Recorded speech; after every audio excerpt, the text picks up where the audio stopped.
Hello. Okay, let's dive right into another mystery pattern. It's been way too long. It's been a few weeks at least. All right. So what I have here is a bunch of patterns from the 1800s all the way up to the 1980s. There is no context, no picture, no title. Anything that can give away what the pattern is has been blacked out. We won't know what it is until we're done making it. It is a true mystery. Let's pick our pattern.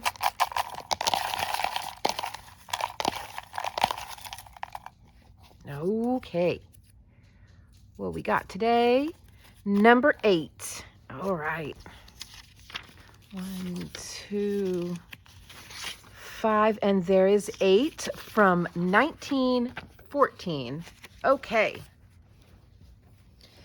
And what do we need here? We need 2 skeins of white lady gray, 1 spool colored crochet silk, 1 celluloid crochet hook number 4, 1 steel crochet hook number 8. Oh boy, we need a lot. This says chain 4, but it's not telling us which one of these hooks we're supposed to chain 4 with. Likely the photo would help, but we don't have a photo. Let's see here. Maybe this is where the color silk, maybe this is where we use the tiny hook. So maybe the rest of it is with the larger hook. And of course, I don't really know what celluloid number 4 is. I'm gonna have to figure that out. Or just grab whatever I think it might be. Let's see here, using 2 threads of silk, work with, all right, it's not telling us which hooks to use, but I'm gonna have to just go with good old common sense. Okay, really quick before we get started, I have to give some very special thank yous to Jill, all the way from the UK, who sent me a wonderful birthday present. Look at these stitch markers. How perfect are these for working thread work? These are going to be so perfect for that and couldn't come in any more handy because I have been struggling with stitch markers for my fine thread work. And I read the card and it was absolutely wonderful. Thank you so much, Jill. Lady Valkyrie, she sent this really special gift. This is a replica of a Viking era. This is made out of bone and rosewood. This is a Viking era needle holder from this company here. And inside of it are some types of needles and some, well, it sheds in there a little bit. And I believe these are also made of bone. And she says this. Okay, so the bone and rosewood needle case is a replica / reproduction of a Viking needle case from Carter and Jasper Mercantile from Georgia, USA. Inside the case, you will find 2 bone bodkins. I have to look that up. Also, reproductions for threading all of your beautiful new ribbons. Oh, that's wonderful. The small one is from Sampson Historical in Indiana, and the larger is from Barney and Townbridge in Virginia. Isn't that wonderful? So thank you so much, Lady Valkyrie, for these. These are extremely special, and I need to look up how to use bodkins. Bodkins, Bodkins. Thank you so much. Love you guys so much. I don't deserve any of you. Let's jump right into the mystery pattern because I am blown away and speechless. Okay, so whenever I looked up celluloid hooks, they look a lot like this. This one here is, I believe, from, I want to say it's Susan Bates, but it's not marked Susan Bates, so it might not be. This might be a celluloid hook. It's definitely not a bone hook. It's been painted. It says that it's number 4. Hopefully you can see that on there. So I am hoping that this is a celluloid hook and that it is size number 4, but that this is correct. And a steel hook number 8. I found no information at all on Lady Gray yarn, so I'm guessing it was a short-lived brand in that time, in around 1914. But based on the hook size, it must have been very thin. So I'm going to give this sport weight a try, although I think it's going to be too thick. If it is, I'll get something thinner. And I don't have any crochets. I do have crochet silk.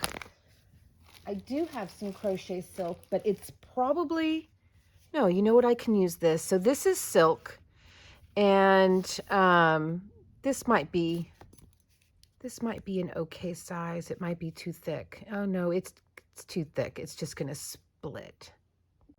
Okay, so in lieu of any proper crochet silk, I'm just gonna use this number 10 crochet thread, and that will have to work. I think this might be too thick. I'm gonna give this a try. It seems okay, but it also seems a little too overwhelming for this hook size. I do have this in a 5. That's a size 5. I don't know. This one here is Bakelite. This one here is for sure Susan Bates. This is also a size 5, and this one's also for sure Susan Bates. I don't know. I might use the size 5 if the size 4 doesn't work out for the material I have. Let's just get right into it. Okay, we're going to chain 4 for fancy stitch. Okay. Draw a loop. Okay, chain 4 for fancy stitch. I'm thinking I might just work with the number 5 instead of the number 4. Oh, I don't want to ruin my hook. So I'm going to tighten it down here where it's thickest.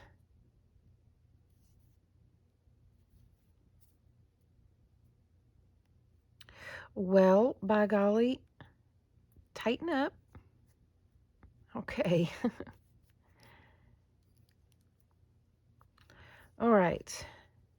Chain 4. 1, 2, 3. Not going to work. It wanted to split down dang near every one of those chains. That's better. 2, 3, 4. Okay, so I'm going to use the number 5. Okay, chain 4 for fancy stitch. Draw a loop through the second chain stitch first made. Okay, so down here. The second chain stitch first made on chain 4. Okay. Wool over, draw through 1 loop.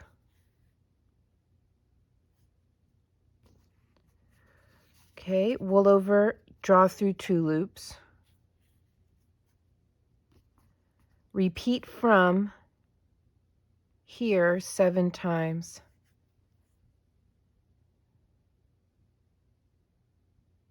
Y'all confused too?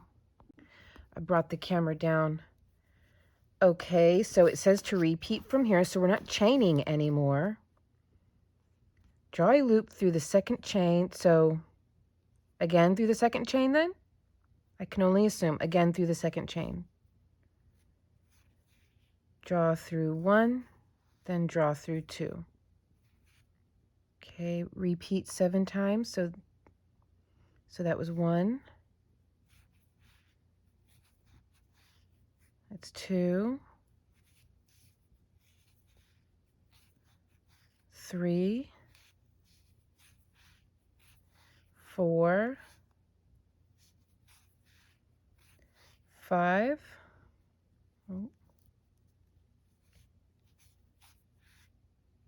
6. And 7. Second round, 2 fancy stitches in each stitch. Oh, round. So I did that right. Okay, yay, yay.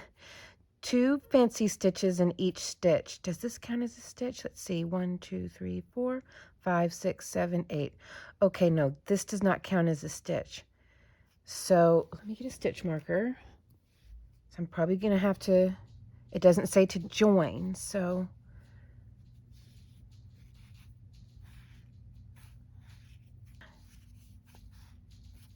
Two, 1, 2. Okay, I'll be right back. Okay, round 3.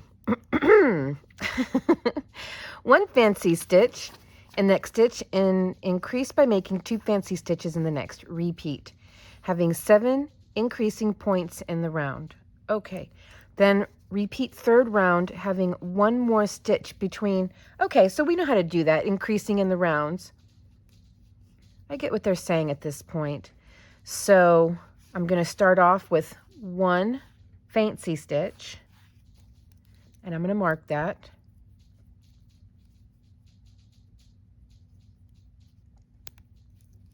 Next stitch over, I will increase 1, 2, then only 1 into the next stitch, and 2 into the next,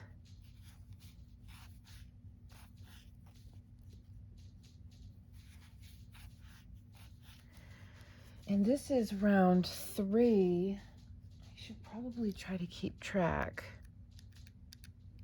because round 4 is going to be a repeat, but we'll work 1 stitch into each of the next 2 stitches before the increase. So that was an increase, so here we go. Now next stitch over gets an increase, 1, 2, next stitch over just gets 1, next stitch over gets 1 and 2, next stitch over gets 1, oops,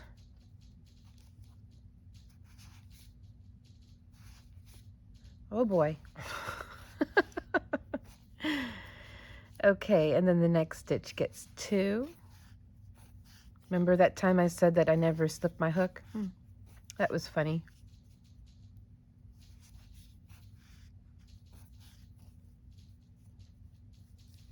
Okay, next stitch over gets 2. Next stitch over gets 1. And then the last stitch gets an increase, which it should, because I started with a single stitch, so I should end with an increase if I did it right. Okay, so now for round 4, it wants us to do that again, but we're going to work 1 into the first 2 stitches. So there was 1. Next stitch over also just gets 1. Next stitch after that gets the increase. So we work 1 and 2. Next stitch over gets 1. Next stitch after that gets just 1. Next stitch gets the increase. 1 and 2. So that's the repeat all around. I'm going to be right back. I'm going to work this off camera. Okay, I'll be right back. Okay, that completes row 4. So let's see here. It says right here, repeat third round, having 1 more stitch between each of the 7 increasing points in each round until there are 12 stitches between increasing points. Make 5 more rounds having 1 stitch in each of the 96 stitches in the round. Okay, so, and it says band, so I'm gonna guess it's probably a hat. It sounds like we might be making a hat, but I don't know. I mean, this is going to be a kind of a flat pan. No, I think it will curve around with these 5 rounds, having only 1 stitch. Yeah, it should curve around with these 5 rounds. Maybe we're making a hat. Okay, so I'm going to continue to do exactly what we've been doing. So now this next round, we're going to go 1, 2, 3 of the single stitches, even though they're not single crochet. I'm just going to say single stitches to simplify it, but they're the fancy stitch. So we're going to have 1, 2, 3 fancy stitches into each, and then the next stitch gets the increase of 2, followed by 1, 2, 3, then increase of 2, 1, 2. Then the next round we will have 1, 2, 3, 4 before the increase. Then after that, the next round we'll have 1, 2, 3, 4, 5 before the increase, all the way until we can count 12 stitches, individual stitches between the increase stitch. Okay, so I will be right back then. Sounds like this might take me a little while to complete. So that's 1.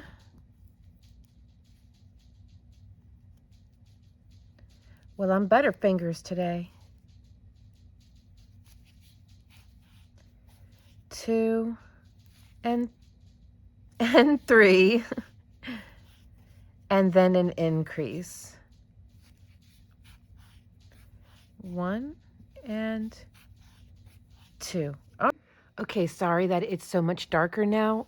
It's pretty late at night, and I didn't really want to turn on that super bright daytime bright light above me. Okay, so I have now 12 stitches between the increases. So now it says to work 5 rows with no increases. Now, because I think this is a hat, we've done a pattern kind of like this before. I already know, I think I want it to have a sharp curve down, just like in that naughty hat we made. So right off the jump, I'm just going to work these in the back loop so that I get that curve down that I'm thinking I'm going to want. Just for this first row. After this first row, I'll work through both loops. But I think this is a hat. I think the language in the pattern gives it away that it's a hat. Okay. So I'm going to continue to work the fancy stitch pattern for 5 total rows, just 1 stitch in each stitch, no more increases. Okay, I will be right back whenever I have 5 rows done. There we go. And see, that's going to create a bend. I think we're making a hat. Okay, so that is my 5 rounds in the regular stitch with no increases. Now it says we are to work a shell of 4 double crochet in every 4th stitch to end of round. Okay, a shell of 4 double crochet. 1, 2, 3, 4. 1, 2, 3, and 4. 1, 2, 3, 4. Okay, so I'm going to work 4 double crochet into every 4th stitch all the way around.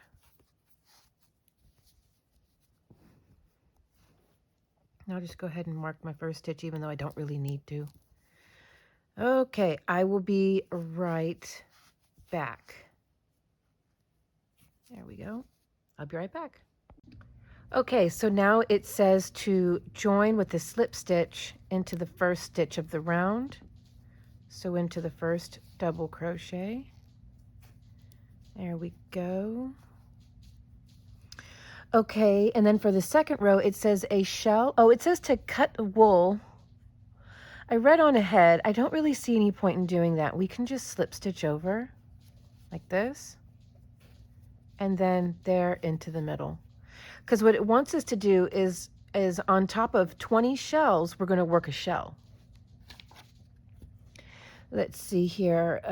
Shell of 4 double crochet. Right.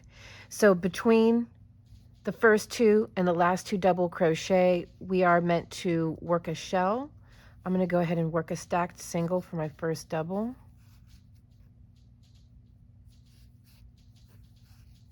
Then work another 3 double crochet into the same space. So yeah, I just don't see any reason in cutting and creating all those tails. We can just slip stitch over. It doesn't say specifically which 20 shells, just over 20 shells. And then we have to break off. At that point, I will go ahead and cut. Okay. And then jump over to the next space between the first 2 and last 2 double crochet. So this is going to be really, really easy. Just work our 20 groups of shells or 20 shells across. Okay, so 1, 2, 3, 4, 5, 6, 7, 8, 9, 10, 11, 12, 13, 14, 15, 16, 17, 18, 19, and 20. So this will be my last shell to work into, and it did say that we should have 4 unworked shells at the end. And then we're going to cut and rejoin, I believe, at the beginning or somewhere near the beginning. Okay, I'm going to work my 20 shells. I'll be right back. Okay, so for rows 3, 4, and 5, It's going to be worked like this. Row 3, we're going to skip the first 2 shells and the last 2 shells, narrowing this portion here. So we're only going to work shells, exact same type of shells, in the next 16 shells. Then for row 4, it'll be over the next 12 shells because we're going to eliminate 2 more shells at the beginning and the end. And then it will be over the next 8 shells because we're going to further reduce another 4 stitches. 4 shells, forgive me. So we'll start right here and rejoin.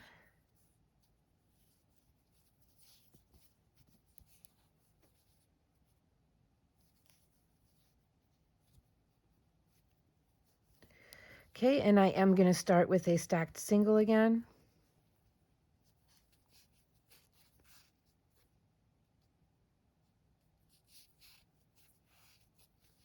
And then work my 4 shells.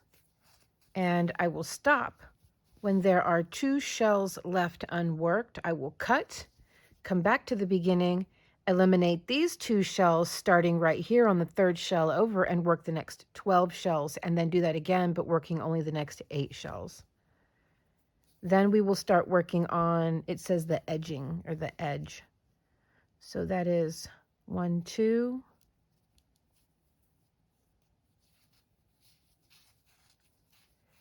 3, and 4.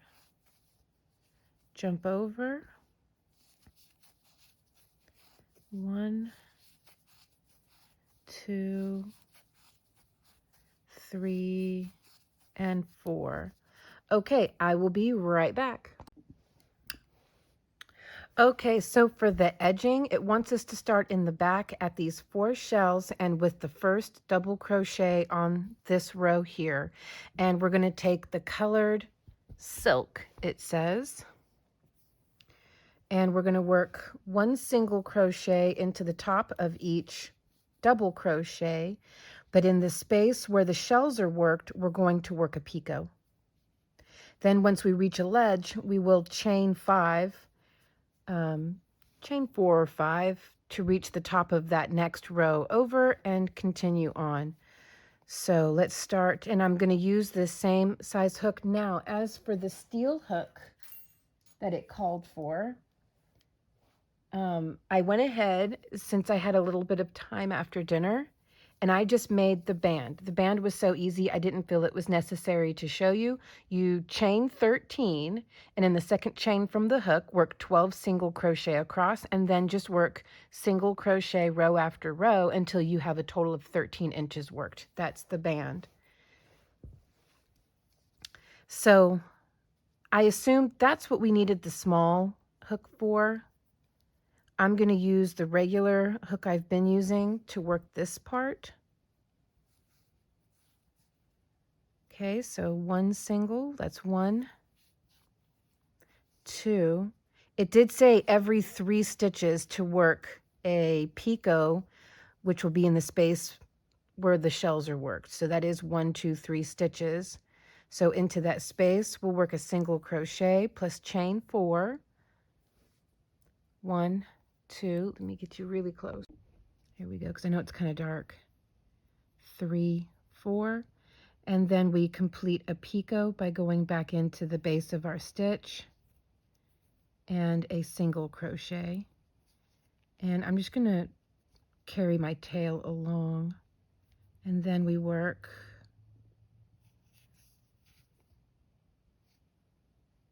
did it say every 3 stitches?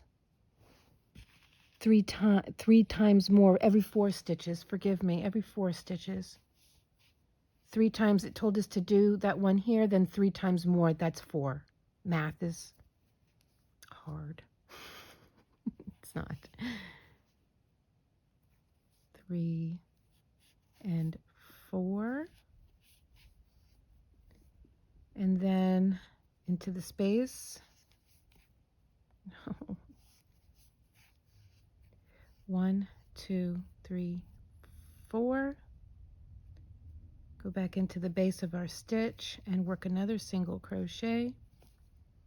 Then into the very next single crochet over, double crochet over. 1, 2, 3, 4 into that space.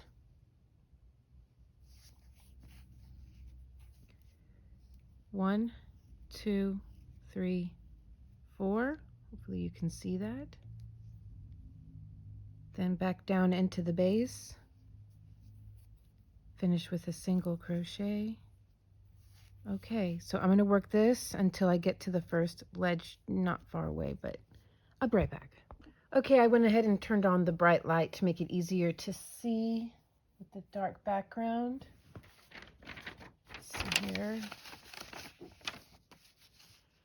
Okay, so now it says when we get to this point, we chain 5. 1, 2, 3.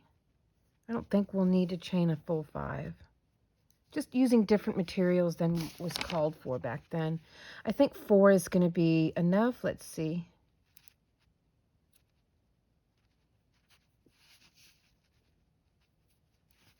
Yeah. 4 should be enough, but man, kind of wish it were attached. You know what I mean? Let's see if I can't do that. Okay. I'm losing my stitches.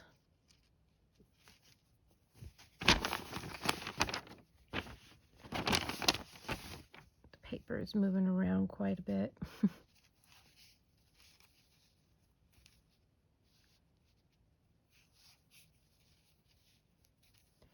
No.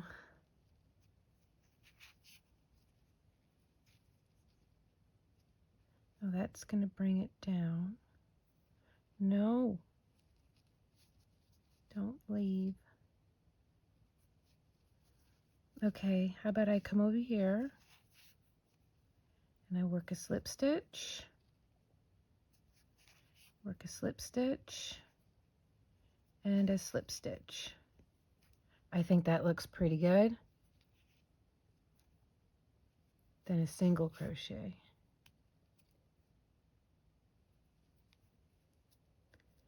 I'm splitting.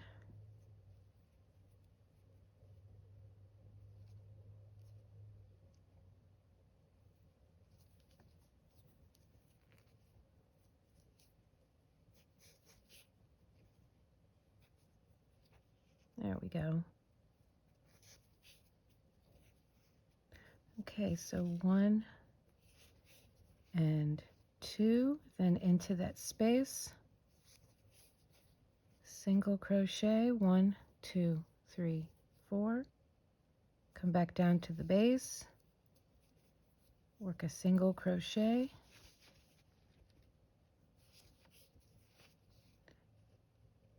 1, 2, 3, 4, 1, 2, 3, 4. Okay, so I'm going to work this area here the same way. I'm just going to slip stitch my way up, and I will be right back. I'm actually going to work this all around the entire front. Oh, hang on. There we go. I'm going to work this all around the entire rim here, all the ledges and everything. So there we go. I'll be right back. Okay, so here is what we have. I actually wound up working single crochet along the edges because I thought it looked better than the slip stitch. See, with the slip stitch, you get a lot of white peeking through, but then with the single crochet, it's just cleaner. And we have this band, and it says here, okay, sew across the top of crown and trim as illustrated. So we're going to have to see the illustration. I'll be right back. Okay, how amazing is that? A little bonnet. I don't have any little flowers, but I can go and get my mannequin head and pin it in place so I can sew it. I'll be right back.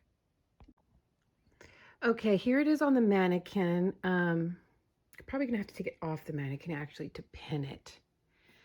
So I'm gonna go ahead and get the band on there. Okay, here it is all attached. I like it. I like it without the roses. I think the roses, it makes it look a little more grown up, but it definitely needs something. It just doesn't look quite right without something. But there it is. There is our mystery pattern. I think it's pretty good. Definitely. I like it. I think it's very, very pretty. There we go. All around. Well, my goodness. Okay, that's another one in the bag. On to the next mystery. I will see you guys in the next video. Love you lots. Bye.